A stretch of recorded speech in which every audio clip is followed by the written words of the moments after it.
गर्भावस्थेत व प्रसूतीनंतर जवळजवळ 25 ते 40% स्त्रियांना मुळव्याध होतो आणि बऱ्याच स्त्रिया गरोदरपणात लाजेपोटी हा त्रास तसा सहन करत असतात.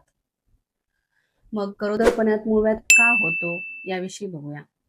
गर्भावस्थेत बाळ जसं जसं वाढत जाते तसं तसा गर्भाशयाचा आकार वाढत जातो आणि त्याचा दाब हा गर्भाशयावर व खालील रक्तवाहिन्यांवर येतो आणि गर्भावस्थेमध्ये हार्मोन्सच्या बदलामुळं पचन मंदावलेलं असतं.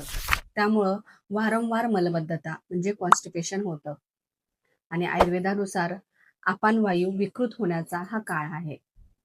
मग या सर्व कारणांमुळे खालील भागांवर गुदमार्गाच्या ठिकाणी असलेल्या शिरांवर ताण येतो आणि त्यानुसार फुगतात आणि मुळव्याध होतो. पण दिलासादायक गोष्ट अशी आहे की गरोदरपणातला मुळव्याध हा सौम्य उपायांनी काही आहाराचे नियम पाळल्यामुळं आणि सुरक्षित औषधांनी पूर्णपणे आटोक्यात येऊ शकतो. पण या अवस्थेमध्ये स्वतःच्या मनाने कोणतेही औषधं घेऊ नका, कारण सर्वच औषधं या काळामध्ये सुरक्षित असतात असं नाही.